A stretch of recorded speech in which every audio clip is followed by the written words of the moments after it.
Welcome to this online revision session for AQA FP1, in which we will be considering the January 2010 question 1 on roots of polynomials.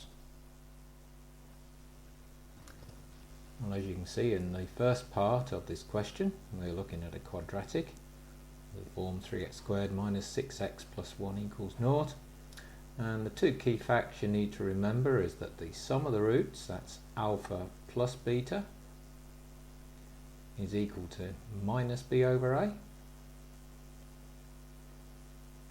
and the product of the roots, alpha times beta, is equal to c over a, where a is the coefficient of x squared, b is the coefficient of x, and c is the numerical term on the left hand side. So to write down alpha plus beta, we can see that b is negative 6, so negative of a negative makes this 6 over 3, which is equal to 2, and then the product of the roots is c over a, where c is 1 and a is 3, so this will just give you 1/3. It's fairly obvious there. You'll get 1 mark for each of those as a correct statement. Part 2 of the question, part B, we're asked to show that alpha cubed plus beta cubed equals 6. Now when we're working with roots of polynomials, there are some useful identities that we can use, like we should know that alpha plus beta all squared is alpha squared plus the beta squared plus 2 alpha beta, and similarly for alpha cubed plus beta cubed, we should know that this is the same as alpha plus beta all cubed, and when that is expanded we would end up with a 3 alpha squared beta and a 3 alpha beta squared as extra terms.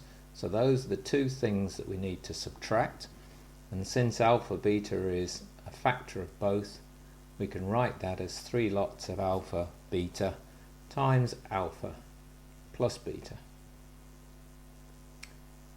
That is then quite key, because then we can see we know the values of the alpha plus betas and the alpha times betas from part A, and so we can substitute those values in, and we're going to get 2 cubed minus 3 times the alpha beta, which is 1/3, times the alpha plus beta, which again is 2, and so in total we've got 8 minus 2, which will give us an answer of 6. Now our 3 marks here will come from using an appropriate method, which is knowing this identity, or using this identity.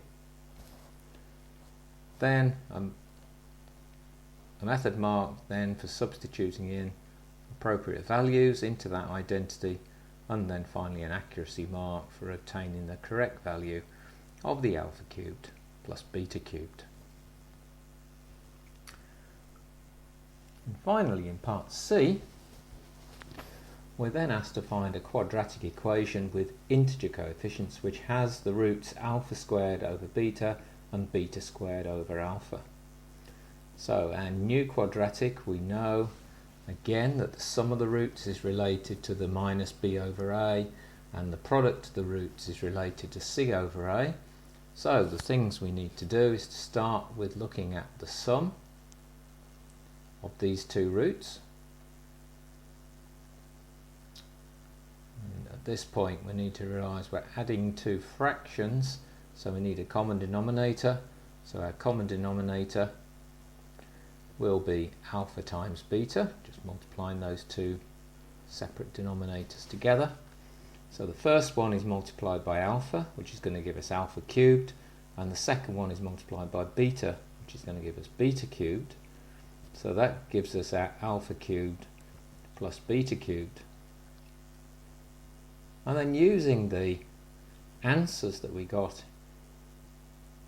in parts A and B, we can substitute in our values. So we know that alpha cubed plus beta cubed is 6, and we know that alpha beta is a third. So we know dividing by a third is the same as multiplying by the reciprocal, so that's multiplying by 3. So that gives us a result of 18.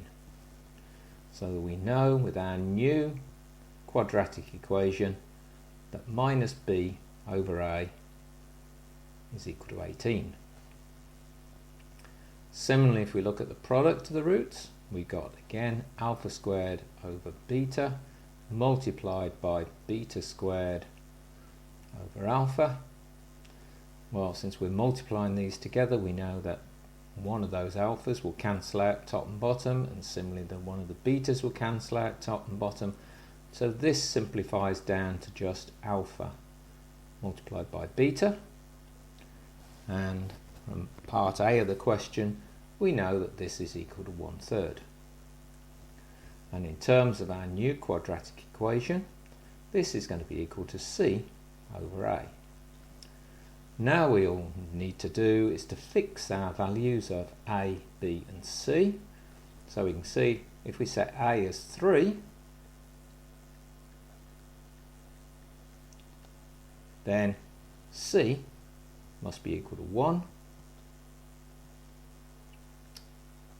And similarly, if we've set a as 3, then our b must equal negative 54.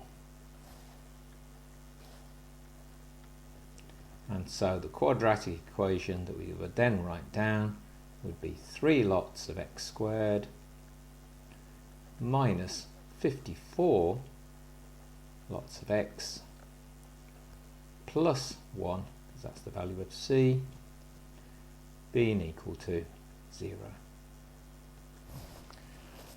So, where are we going to pick up the marks? Well, a method mark in this first part for looking at the sum of the roots and the product of the roots would be appropriate. An accuracy mark for obtaining 18, and similarly for getting the product of the roots as being a third, we would get another mark for that one. And then finally, for bringing those two values of c over a and minus b over a together to give us our values of a, b and c for our quadratic, would give us an accuracy mark that would follow through from there, and hence giving us our 4 marks for that part of the question. Well, hopefully you found that solution helpful. For more help with your maths revision, please go to the Further Maths Support Programme website.